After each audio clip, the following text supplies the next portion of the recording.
Sombra is one of my favourite heroes in Overwatch and has undergone some major changes throughout her lifetime, and this left older guides outdated. So, let's explore and discuss Sombra within 2020 Overwatch. Sombra has a total of 200 normal health, which is the standard for most DPS characters. Sombra's primary fire is her machine pistol. This machine pistol fires 20 rounds per second, with each bullet dealing 8 damage, but will begin to fall off at 15 meters to 2.4 damage per bullet all the way out at 35 meters. This means that she will have a DPS of 160 within 15 meters, and the DPS will scale down to 48 DPS all the way out at 35 meters. This machine pistol holds 60 bullets and will only take 1.5 seconds to reload.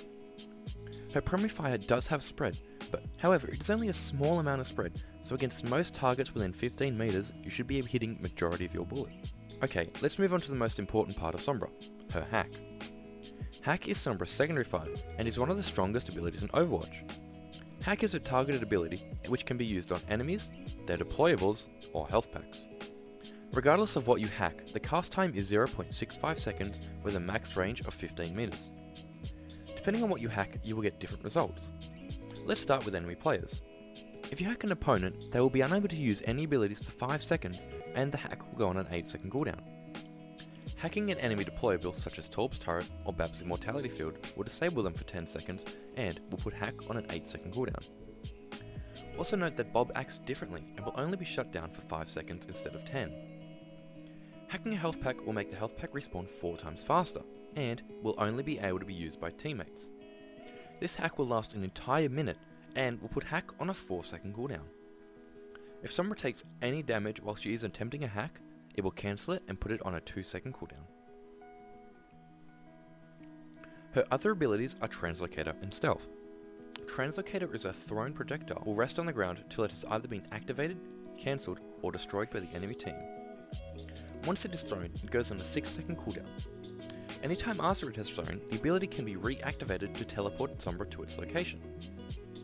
Stealth is an activated ability that will make Sombra invisible to the enemy team. While in Stealth, she gains 50% bonus movement speed. Sombra can be detected in Stealth by Widowmaker's ultimate or Hanzo's sonar arrow, as well as being detected when she gets within a 2-meter radius of any enemy.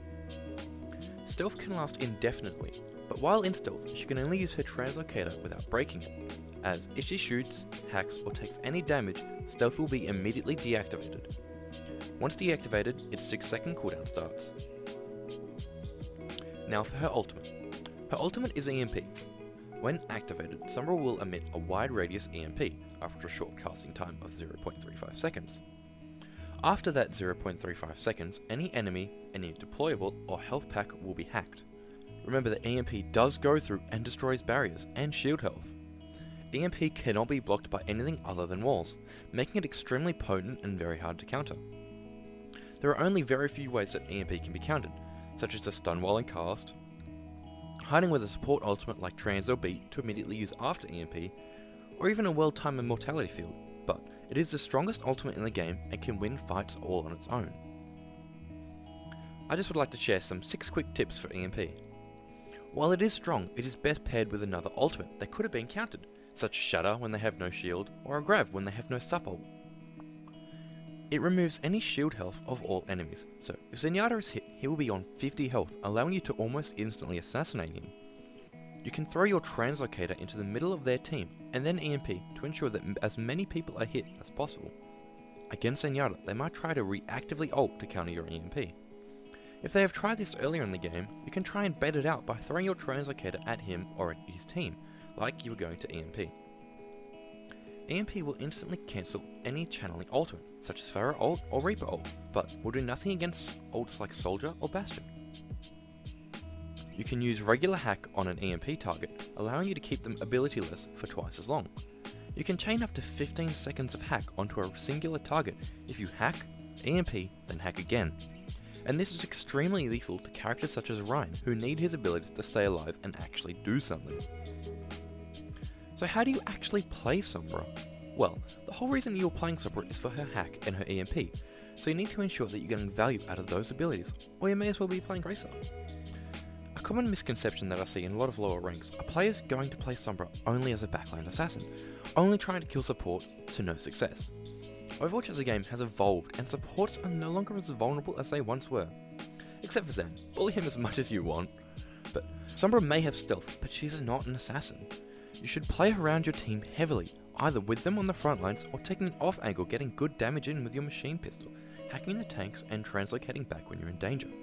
Your basic gameplay loop is to play around your frontline team, contributing in the frontline fights, farming ult while you're simultaneously looking for hacks on high value targets, and killing them like a Ryan. Tanks should be your main focus. They are quite often the best hack targets and are also the best targets to farm ult from. So, by doing this in combo, you will apply a heavy amount of pressure onto the enemy team that no amount of DPS could create. So let's discuss how to use Sombra's Translocator and Stealth most effectively within this playstyle. Let's start with Stealth. Sombra is the best scouting hero in Overwatch, who will allow you to get information about the enemy team without them getting any in return. You should use this to find out the position of the enemy team and, if you can, relay that information on. You should also use Stealth to position yourself in sides of shields, creating a crossfire. Now onto Translocator. This can be used in two different ways, offensively and defensively. Offensively allows you to throw it into high grounds and other advantageous positions and immediately activate the ability, leaving you with no way out if things go bad. Or secondly, you can place it in a safe place near your teammates, a bit out of danger that will allow you to quickly leave and rejoin the fight as fast as possible, leaving minimum downtime between translocates. This is an example of a bad translocator for a fight going on, as it would take too long to re-engage into a fight. This is a good example of a translocator that would allow you to quickly get back into the fight as fast as possible, while staying safe and posing little risk of it getting destroyed. There are a couple of characters that become almost impossible to play when Sombra is on the other team, and there are characters that can shut out a Sombra and make her day as hard as possible. So let's explore these matchups, starting with good matchups for Sombra. Hammond. Hammond will often roll around and slam into your team, and then proceed to roll out. Well, it's very quick and easy for you to just sit with your team and wait for a Hammond to try and engage, before removing his ability to enjoy the game. When this happens, at the bare minimum you are going to feed your ult charge and deny him. Doomfist. Doomfist is in the exact same scenario as Hammond. He needs to dive you and your team, and he needs his abilities to survive it. So, by camping your team, you will completely shut him out by putting constant hack pressure on. Pharah. Sombra is actually one of the best and most underutilized counters to Pharah. The reason that she's so hard to deal with is her vertical mobility, and by landing a hack, you put her on even ground, allowing your team to focus her down with ease. Also, you can EMP her and her pocket out of the sky for some enviro kills. It's not very practical, as you'll probably die, but it's quite stylish. Roadhog and D.Va. These are just the two biggest ult batteries for Sombra. Even without needing to hack them, she can farm them for ult charge, and if she does hack them, it's almost half her ult. So if you see them, focus them down for ult, and remember to thank them at the end of the game. Now let's explore some of the more unfavourable matchups that will make your experience very difficult. Torbjorn. His turret is one of the hardest abilities in the game for close range DPS characters to take off angles and deal with. At range, it will do significantly more damage than Sombra, and even at close range, it will still deal a large chunk of Sombra's health. On top of that, it will easily cancel your hack. Brig. Brig is an example of supports not being as squishy as they once were. She will mess you up. Apart from being almost impossible to pick off when played correctly, Brig can also cancel EMP. And even if EMP goes off, it will not disable rally, or even remove rally armor, making her one of the best choices if you know you're going to get EMP'd. Xayah. Xayah is an extremely hard tank to farm ult charge off. Also, she is a low value hack as her cooldowns are extremely long, and when playing for damage as Sombra, she is a very hard matchup for you to go against. But anyway guys, thank you for watching this far. This probably is my longest video yet. I normally try to keep them at a max 7 minutes, but I really wanted to not try and restrict myself this time. So if you enjoyed the video, learned something new, or want to see more inconsistently uploaded content, why not leave a like and subscribe. Till next, see you then. My phone lights up, but it's never you. I can't help but feel so lonely.